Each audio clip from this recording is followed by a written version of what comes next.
their life, it is harmful to themselves and harmful to other beings, visible and invisible.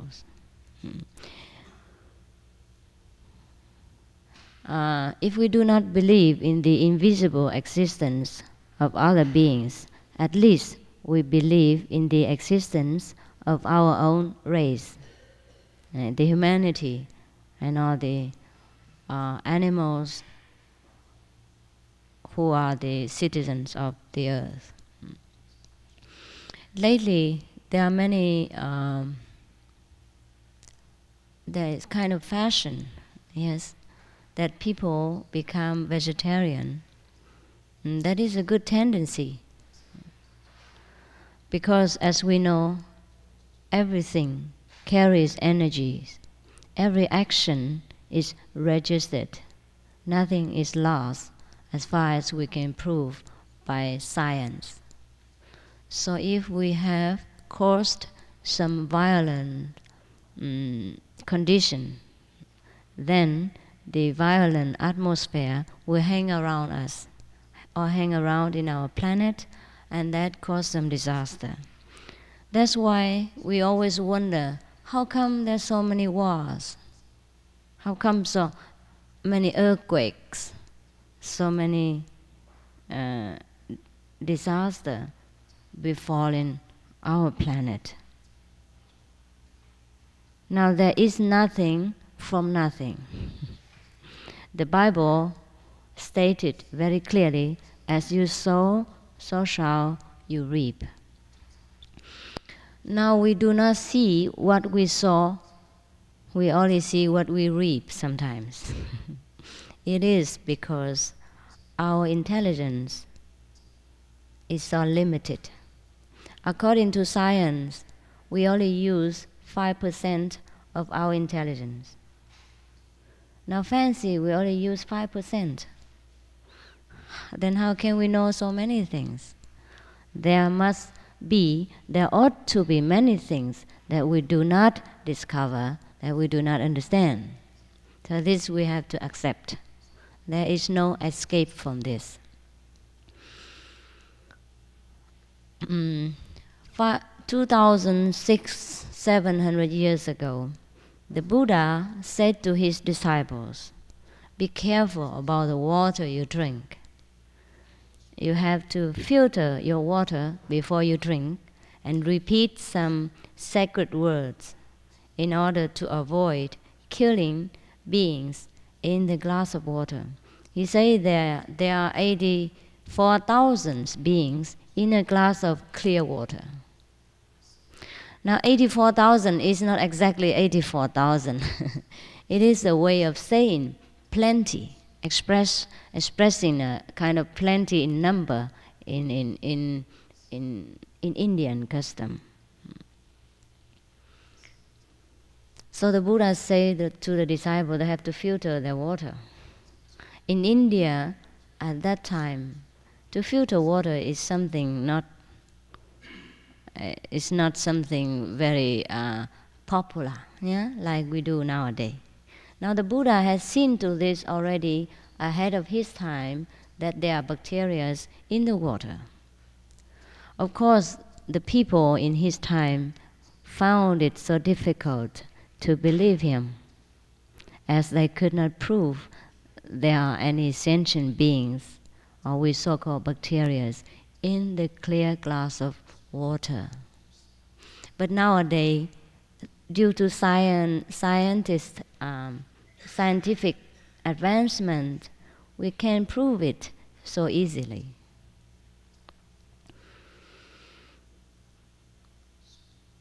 It is good that our society today became so advanced, so intelligent, that the science, research, and hard,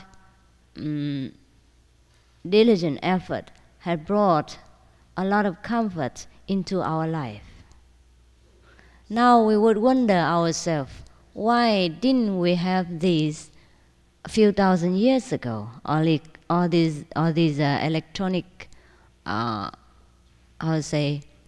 apparatus is, yeah, is that right? Apparatus? Yeah. Yeah. Apparatus, is that English? Yeah? Ah, okay.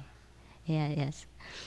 So, computer, yeah, that's what I mean. But they do not always say electronic computer. Computer is only a part of the whole. It's not a general use for all things. Yeah. So apparatus is for everything, for everything about electronics. Yeah. So why didn't we have them before? We were not that intelligent. We were not advanced in science. So if there is God, now suppose there is a God, then why didn't He make people intelligent before? Yeah? What happened to those God children in few thousand years ago? Did God treat them like adopted children, not the real children? So you see, in my opinion, the advancement of our world has been brought about by the diligent effort of those so-called practitioners, the bearer of light in this world, the yogis, the rishis, the mahatmas, the masters. Those greatest ones are more beneficial, are working in a greater dimension. But even the so-called less high level of yogis or practitioners or bearers of the light are also making their contribution to the whole atmospheric change in order to bring about our worldly condition today. If there isn't that, if these practitioners of light, bearer of light, did not exist and have not been existing throughout the centuries, then our world would not come to this condition as it did now. So we are grateful to science and the discovery of scientists about all our comforts and all the machineries, the advanced apparatus that brought comfort into our life. But we truly forget what is behind benefactor, the invisible one, the one who stayed behind the stage, which brought about this condition. If our world, if these so-called practitioners or bearers of light are absent from our world environment, then the world will become like hell. No symbol of virtues, no examples of higher living, no light. It will be like a countryside without any electricity, or dark like in olden days. Therefore, what makes our world different from hell is that we still have light bearers. And what makes our world different from heaven is that the light bearers are few in number. The virtuous people are few in number. If there is none at all, it would become hell. Hell is the place, hell is the absence of light, of virtues. If we have more light bearers, then our world will become heaven. That's what makes all the difference. Everybody would like to live in comfort and in a heavenly world, but not all people make an effort to build a heaven for themselves and for those surrounding them. So we should refer back to our religious scriptures, like the Christianity, the Buddhist, in order to know how to build up a heavenly environment for our world. This I would not like to dwell too much. Maybe it will bore you because you say, I know all already. You would tell me. I know the Bible from the first page to the last. I am Christian. No need to tell me. And the Buddhists will also tell me, I know the 5 precepts of the Buddha. I'm a lay person. I take the refuge in the Buddha maybe 40 years ago. I have a Dharma name, a Buddhist name, special. Buddhist name is like Christian name, you know. When you are Christian, when you are baptized, I think you have a name, no? A saintly name. Is that not so? Yeah? Maria something or Joseph something. According to Christian tradition, apart from your name, you have a Christian name, no? Hmm? For example, you are, I'll say, Joe Smith, huh? And then when you're Christian, you become Joseph Joe Smith, no? Is that not so? Okay. Now in Buddhist tradition, it's a similar thing. When you take refuge in the Buddha, the Sangha, and the Dharma, you are also given a name, some beautiful name, like perfect light, or Buddha's light, or wisdom light, or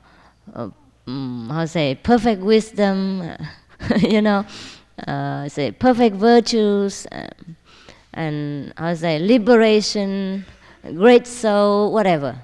Yes, it is good to have these names, whether Christian or Buddhist. But it's better if we live up to our name. If we are given the name of San Francisca, San Francis, then we should try to read the biography of this saint, see what he did to become a saint, how he lived his life, that he is revered throughout the centuries and throughout the world. If we happen to have a name of Ananda, Ananda means bliss, ecstasy, happiness, joys, boundless joys in Sanskrit, yeah, according to Buddhist tradition or Hindu tradition, then we should see to it that we also will attain this bliss through virtues, through diligent practice in inner contemplation of our inner bliss. Our real self is that bliss, is that virtues and connection with God. If we forget our real self, then we are very lonely and we suffer many audios in this world. Once we are connected with this real self, things began to take a turn for the better, and we will be more clear about which direction we take and what things we do to offer to ourselves and the society at large, and also to the whole universe. Everything we do affects everyone in this world and the next. Every religion mentions to us that all things, all beings are one in essence. Just like our body have many parts, if our hands hurt, it affects our whole body also. just because the universal body is so great, and we, the many beings in this great body, cannot understand, cannot see the whole universal body, so we may not believe that our action has any concern with any other beings. Should we develop the kind of celestial eye or wisdom eye, we will see that to ourselves, that we are indeed connected with all beings. And then we will be very careful about what we do. Jesus Christ, Buddha, had developed this kind of eye of wisdom. Therefore, they know what is the law of the universe, what to do in order to beautify our world, also to make our living, our life more pleasant, more comfortable, and more suitable to our taste.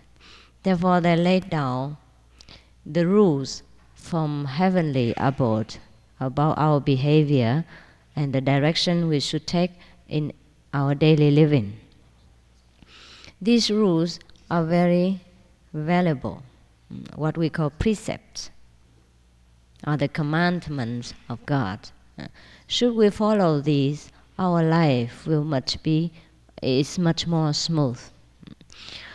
But that is as far as the worldly connection concerned, the worldly contribution concerned. If we keep the precept, we be nice to our neighbor, we love our enemies, etc., then the world will be in peace and a nice place to live. And our earth will endure much more its longevity. Is that right? I speak correct? Yeah? More 长寿啦. Longevity, yes. So if our world is peaceful, it will also affect our life, and we will also feel very peaceful. If we live in a house, and the house is damaged or in not good condition, then our health and our comfort will be affected. Similar, if we live in the world full of chaos and trouble, we will know no peace. So to help the world is to help ourselves. Now, but that is only if we want to stay in this world. Now, if we want to go back to the kingdom of God or to the Buddha's land or to become Buddha, there are more subtle conditions and rules which we should know. Apart from keeping these precepts and following a virtuous life and being tolerant and helping others, we should also be connected with the kingdom of God. What is the kingdom of God? It is very easy to see, provided you are willing to give your effort and time and sincerely wish to be there. You can find the kingdom of God through your own purity, sincerity, and one-pointed devotion. But the best way, the quickest way, is to find someone who has already the access into the kingdom of God. And then you just follow. Just hold your hand and take you up. Therefore, Jesus Christ has to be born in this world in order to lead some of his contemporaries, sincere God's lovers, back to back to the heavenly mansion. Therefore, Buddha has to descend to this world in order to take up some of his devotees to go back to the Buddha's land. In every nation, in every period of worldly existence, there will be always such personalities like Jesus or Buddha. And this is very good news. We worship Jesus and Buddha, and that is very good. But rarely do we know that we could become as great as Jesus, as great as Buddha. That is actually the sole purpose of their coming into our world. That's why Jesus emphasized in the Bible that what I do today, whatever miracle I do today, you can do even greater tomorrow. He promised us we can become as great as He is, even greater. Buddha also say, you can all become Buddha. I have already become Buddha, you will become Buddha. No one claim the, how do you say, monotony? The soul possession of Buddhahood. No one can do that. If anyone ever does, he's a liar, biggest liar, and doesn't know nothing about Buddhahood and Christianity. The true Christ is a power which can be handed from one person to another. Just like you earn a lot of money, you can give away as much as you want. As true as we have material possessions, we can also have spiritual power, invisible possession, which we can hand down also. But let me clear this out. It's not handing out, because we all have this inside ourselves. It only needs the opening of an expert. It is just like when we go into this room, we are not acquainted with the electric board, with all the switches in this room. So we have to learn it by, how you say, trying to discover ourselves, or we have to go, the quickest way to go to the manager, the one who are in charge of this room. He knows everything. He's been here every day. He knows where the switchboard is, which light connected with which switch is the best way. So he can open it in seconds, open the lights, and help you to connect with all the things that you needed for today's seminar. Similarly, Christ or Buddha, they have known the kingdom of heaven. They come and go many times, if not many millions times already. So they can help us to also go there and make us comfortable with all the things we need. Once we come into this room and find the owner of this room or the manager, we can find all the things we need, no?